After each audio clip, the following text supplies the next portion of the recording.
अस्सलाम वालेकुम दोस्तों, आज के इस वीडियो में हम बात करने वाले हैं Draaz.pk या फिर fraud.pk। क्या वाकई Draaz.pk एक फ्रॉड वेबसाइट है या फिर Draaz.pk के ऊपर फ्रॉड होते हैं या नहीं होते। दोस्तों आज हम इसके हवाले से डिस्कस करने वाले हैं कि इसमें क्या वाकई 2 नंबर प्रोडक्ट्स मिलते हैं या फिर इनकी डिलीवरी लेट होती है या फिर क्या वाकई ये फ्रॉड हैं। लेकिन उससे पहले मैं आपको कुछ एक चीज़ और बताना चाहूँगा, वो है Draaz का जो सिस्टम है, उनका जो काम है वो किस तरह करते हैं और वो किस तरह डिलीवरी प्रोवाइड करते हैं या फिर जो चीज़ें हैं वो किस तरह बेचते हैं।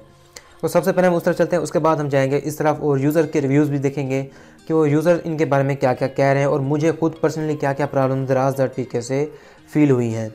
तो सबसे पहले हम Draaz की वर्किंग स्ट्रेटजी देखते हैं कि वो Draaz वर्क कैसे करता है। दोस्तों Draaz कोई एक ऐसी शॉप नहीं है कि जहाँ उन्होंने खुद अपने प्रोडक्ट्स रखे हुए हों और बेच रहे हों, बल्कि Draaz दूसरी वेबसाइट्स, इंटरनेशनल वेबसाइट्स की तरह, जिस तरह अमेज़ॉन हो गया या फिर अली एक्सप्रेस हो गया, उसी तरह Draaz एक प्रोवाइडर है, ब्रोकर है या दलाल आप कह सकते हैं, जो कि चीज़ों की जो है ना तो अपना कमीशन लेके आगे प्रोवाइड करता है। और उसके ऊपर जो बेचने वाले होते हैं वो कौन होते हैं? वो हम होते हैं, यानी कि मैं, आप, कोई भी हो सकता है। वो जिनके पास जो भी प्रोडक्ट्स हैं, यानी कि दुकान वाला, कोई भी दुकान वाला पाकिस्तान में है या कोई भी बंदा, भले वो एक आम इंसान क्यों ना, मेरी तरह का इंसान जिसके मतलब जिसकी दुकान ना हो, वो भी क्यों ना हो, तो वो भी अपनी जो चीज़ हैं वो Draaz के ऊपर सेल कर सकता है। Draaz क्या करता है, आप अपनी चीज़ 200 का रेट है, आप अपनी चीज़ 250 में लगा देंगे, Draaz उसमें से अपना कुछ कमीशन लेगा, वो परसेंटेज में होता है 10, 15, 20। आप अपनी 200 की चीज़ 250 में लगाएंगे, Draaz को कमीशन देंगे और Draaz आपको सेलर यानी कि उसका बायर देगा, यानी कि ख़रीदने वाला बंदा देगा, और वो आपको बताएगा कि ये आपका ऑर्डर आ चुका है, आप बेचते हैं। मतलब ये है कि Draaz सिर्फ एज ए ब्रोकर काम कर रहा है। Draaz में ये चीज़ नहीं है कि Draaz अपने प्रोडक्ट्स खुद आपको दे रहा है। तो इसलिए ये चीज़ आप जहन में रखें कि Draaz प्रोडक्ट्स में फ़्रॉड नहीं कर रहा। हाँ, अब आगे चलते हैं कि फ़्रॉड कहाँ पे हो रहा है। तो सबसे पहली चीज़ ये है कि Draaz.pk फ़्रॉड है। Draaz.pk में फ़्रॉड होने की 2 वजूहात हैं भी और नहीं भी। इसका सवाल भी ऐसे ही है कि ये Draaz.pk फ़्रॉड है और नहीं है। मैं आपको आगे पर्सनल एक्सपीरियंस बताऊँगा। यानी कि Draaz.pk फ़्रॉड कैसे है। वो ऐसे है कि Draaz जो अपनी एक वेबसाइट है, उसकी जो मार्केटिंग सिस्टम है या उसका जो चेकिंग सिस्टम है, वो किसी चीज़ को चेक नहीं करता। बाज़ औक़ात कोई ऐसे बड़े बड़े ऑर्डर्स, अब Samsung Galaxy Note 9 आपको सोशल मीडिया के ऊपर काफ़ी बार ये देखने को मिला होगा कि एक बंदे ने मोबाइल मंगवाया है, उसके अंदर क्यों मोबाइल का डब्बा निकला है और क्यों मोबाइल के डब्बे में से पत्थर निकला है। यानी कि ऐसा, यानी कि 30-40 हज़ार का मोबाइल अगर उन्होंने मंगवाया है तो उसको मोबाइल के बदले में पत्थर या फिर ईंट मिली है। तो इसके में नाकामी किस चीज़ की है? अब उस बंदे ने ऑर्डर दिया है तो उसका ऑर्डर जो है ना Draaz वालों ने आगे फॉरवर्ड कर दिया मेरी तरह के बंदों के पास, और उस बंदे ने आगे फ्रॉड किया है, यानी कि ये उस बंदे के साथ। लेकिन Draaz वालों का यहाँ पे हक बनता था कि वो उसकी जो पार्सल था, जो पैकेज था, वो उसे चेक करते। Draaz वालों की पहली गलती यहाँ पे थी कि Draaz वालों ने उन्हें चेक नहीं किया। उसके अलावा Draaz का जो अमला है, यानी कि जो लोग वर्कर हैं वहाँ पे, वो अक्सर खुद भी ऐसा फ्रॉड कर देते हैं, यानी कि वो भी हम में से ही हैं और तो कोई नहीं, बाहर से तो कोई नहीं आया। तो वो यही फ्रॉड करते हैं कि आप कोई ऐसा बड़ा ऑर्डर आ जाए तो वो उसमें ऑर्डर स्किप कर देते हैं, यानी कि वो जो चीज़ है वो उठा लेते हैं, उसके बदले कोई और चीज़ रख देते हैं। तो इसमें Draaz का भी मसला है, यानी कि Draaz को चेक रूल्स वगैरह बनाने चाहिए, और जो भी प्रोडक्ट्स कोई भी बंदा ख़रीद रहा हो तो Draaz को चाहिए कि वो प्रोडक्ट्स पहले अपने जो उनका वेयर हाउस है वहाँ पे लेके आए, उनको चेक करें, उनकी क्वालिटी कंट्रोल करे और हर चीज़ टेस्ट करे। हर चीज़ पास होने के बाद वो प्रोडक्ट आगे सेल करे, तब जो है ना Draaz एक रियल हीरो बनेगा पाकिस्तानी मार्केट में। लेकिन Draaz यहाँ पे ही फ्रॉड नहीं कर रहा। Draaz का जो सबसे बड़ा इशू मुझे फील हुआ है, मैं अपनी पर्सनल बात बताऊंगा, वो ये है कि Draaz के ऊपर आप किसी भी चीज़ को बाय करते हैं और आपको वो चीज़ पसंद नहीं आती और आप वहाँ पे जाके उसकी रेटिंग देते हैं। रेटिंग आप नेगेटिव देते हैं, यानी कि आप बताते हैं लोगों को ये चीज़ फ्रॉड है, ये चीज़ ठीक नहीं है, आप ये चीज़ दोबारा ना लें। तो वहाँ पे क्या होता है कि Draaz वाले आपका वो कमेंट अप्रूव ही नहीं करते, वो आपका रिव्यू अप्रूव नहीं करते, वो आपका रिव्यू डिलीट हो जाता है या फिर अप्रूव भी नहीं होता। तो इस तरह लोगों को, वो लोग जो कि ये समझते हैं कि ये चीज़ फ्रॉड है और नहीं खरीदनी चाहिए, तो दूसरे लोग उनको भी कमेंट पढ़ते हैं। मैं अक्सर कमेंट पढ़ के ही पढ़ता हूँ। मैंने ये कुछ दिन पहले एक हैंड फ्री मंगाई थी AKG की, जो कि बिल्कुल 2 नंबर है, फेक है। तो इस फेक, इससे अच्छी यानी कि आपको 50 या 100 रुपये में हैंड फ्री मिल जाती है। तो मैंने इसके जो रिव्यूज़ पढ़े थे वो सब के सब पॉजिटिव थे और सब के सब इसकी तारीफ़ें कर रहे थे। यानी कि जो फेक रिव्यूज़ थे Draaz ने वो तो अप्रूव कर दिए, लेकिन वो रिव्यूज़ जो मैंने दिए या फिर किसी और ने दिए जो कि नेगेटिव थे, उनमें से किसी को भी अप्रूव नहीं किया गया। हाँ, अगर कोई अप्रूव कर भी लिया जाता है तो ऐसा रिव्यू अप्रूव किया जाता है जिसके 4 स्टार या फिर 3 स्टार हों, और वो कम से कम ये कह दे कि बस प्रोडक्ट अच्छा है, प्राइस के हिसाब से ठीक है, लेकिन मज़ा नहीं आया, इस तरह के कमेंट हो तो वो अप्रूव कर देते हैं। लेकिन अगर आप ये कहते हैं कि ये प्रोडक्ट फेक है या फिर 2 नंबर है, तो Draaz वो कमेंट आपका अप्रूव नहीं करता। और वो लोग जो कमेंट देख के, रिव्यू पढ़ के जो चीज़ें खरीदते हैं, तो Draaz की वजह से वो फ्रॉड करते हैं और Draaz यहाँ पे एक बहुत बड़ा फ्रॉड कर रहा है।